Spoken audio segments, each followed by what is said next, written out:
CDSL के chart पर कुछ बड़ा होने की तैयारी है, लेकिन क्या ये ब्रेकआउट होगा या बुल ट्रैप? आइए चार्ट पर देखते हैं।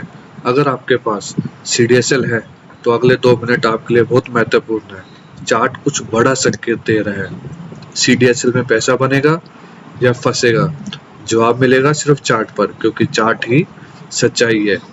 ये एक लेवल तय करेगा, सीडीएसएल ऊपर जाएगा या नीचे। आइए वीकली चार्ट पर समझते हैं। ज्यादातर लोग सीडीएसएल के इस चार्ट के सिग्नल को मिस कर रहे हैं। क्या आप भी मिस करेंगे? न्यूज नहीं, अफवाह नहीं, सिर्फ चार्ट। आइए जानते हैं सीडीएसएल का अगला मूव कहाँ हो सकता है।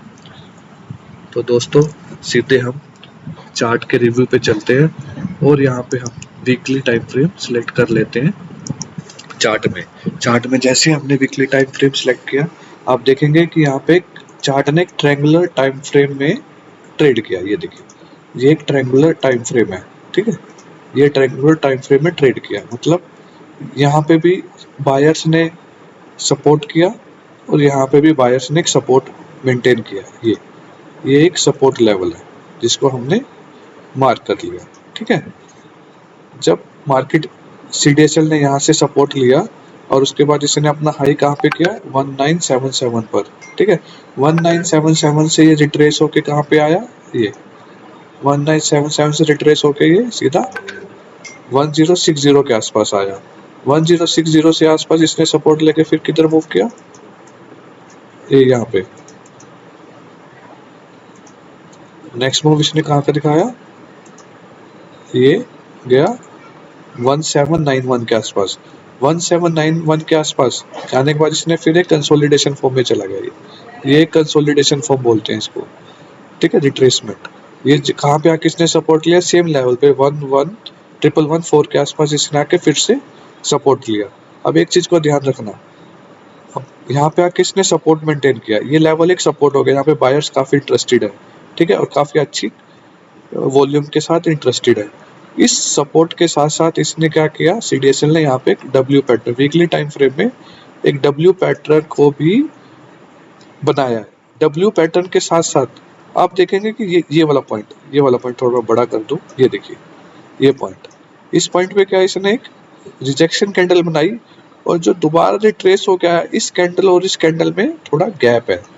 ये गैप है, ये क्या दिखाता है? ये देखिए, अप ट्रेंड। ये क्या दिखाता है? ये एक स्ट्रेंथ दिखाता है चार्ट की, ठीक है। और इस स्ट्रेंथ के साथ साथ इसने वीकली टाइम फ्रेम में, जो बहुत बड़ा टाइम फ्रेम होता है, इसने अपने डब्ल्यू पैटर्न को भी ब्रेक किया है, ठीक है।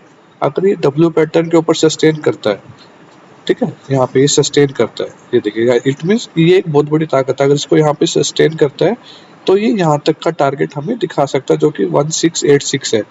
ये वीकली टाइम फ्रेम में, ठीक है, ये एक टारगेट हो सकता है, ठीक है। यहाँ तक ये शेयर जा सकता है, ठीक है, क्योंकि जिस बायर्स ने यहाँ पे खरीदा है वो यहाँ तक इसको ला सकते हैं। और वहीं अगर हम इसको 5 मिनट के टाइम फ्रेम में भी शिफ्ट करते हैं, 5 मिनट के टाइम फ्रेम में भी, ठीक है, अगर हम इसको 5 मिनट के टाइम फ्रेम में शिफ्ट करते हैं, 5 मिनट के टाइम फ्रेम में कोई ज़्यादा क्लैरिटी आ नहीं रही है। अगर हम इसको 1 डे के टाइम फ्रेम में शिफ्ट करते हैं, ये देखिए यहाँ पे कितनी बेटर क्लैरिटी आई है। देखिए, 1 डे के टाइम फ्रेम में इसने इसको भी ब्रेक किया, यहाँ पे भी अप ट्रेंड का दिखाया। ये देखिए, ये अप ट्रेंड दिखाया, ये डब्ल्यू पैटर्न को यहाँ पे ब्रेक किया और अगला टारगेट कहाँ पे जा सकता है? यहाँ पे 1671, जो कि हमें वीकली चार्ट फ्रेम में भी दिख रहा था। ये देखिए, ये यहाँ से यहाँ पे और यहाँ से अगर सब कुछ सही रहा तो यहाँ पे, ठीक है। मैं इस लाइन को अलग से कलर दे देता हूँ ताकि आपको समझ आ जाए। ये देखिए, मैंने इसको ग्रीन कलर दे दिया, ये कलर और ये कलर, ठीक है, क्योंकि चार्ट ऐसे चलता है। यहाँ पे सपोर्ट लिया, फिर यहाँ पे कंसोलिडेशन दिखा, यहाँ पे एक दिन के टाइम फ्रेम में यहाँ पे डब्ल्यू पैटर्न को ब्रेक करके इस लेवल को ब्रेक, ये रेजिस्टेंस को ब्रेक करके यहाँ पे सपोर्ट मेंटेन करेगा। यहाँ जहाँ पे सपोर्ट मेंटेन करेगा, आप अगला जो आपका लेवल होगा वो आप ये देख सकते हैं, ये यहाँ तक। इसको भी मैं एक अलग कलर दे देता हूँ ताकि आपको याद रहे, ठीक है, ये यहाँ पे। तो मेरा इस चार्ट से आपको एक्सप्लेन करने का एक ही था कि इंस्टेड ऑफ आप इधर उधर के एनालिसिस करें, अपना पैसा बर्बाद करें, सीडीएसएल के फ्यूचर में अपने फाइनेंशियल सलाहकार के साथ डिस्कस करके फ्यूचर में, मैं कोई कॉल ऑप्शन की बात नहीं कर रहा हूँ, फ्यूचर्स में पोजीशन बनाएं और उसको मॉनिटर कीजिए। ठीक है। और कोई भी पोजीशन बनाए पहले अपने फाइनेंशियल सलाहकार से जरूर बात कीजिए, क्योंकि CDSL एक कैपिटल मार्केट का शेयर है।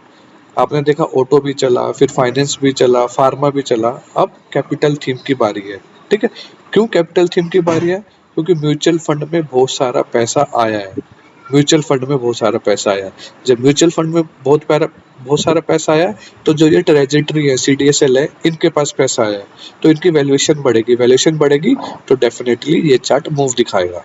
तो डिटेल एनालिसिस के लिए, फ्यूचर की एनालिसिस के लिए, आने वाले स्टॉक्स की एनालिसिस के लिए चैनल पे बने रहें। और अगर आपका कोई भी क्वेश्चन है तो आप प्लीज़ कमेंट कीजिए, ताकि मैं उसको और इम्प्रूव कर सकूं और आपके आंसर दे सकूं। ठीक है। और किसी शेयर के बारे में, स्टॉक के बारे में अगर आपको एनालिसिस कराना है तो कृपया कमेंट कीजिए। Thank you.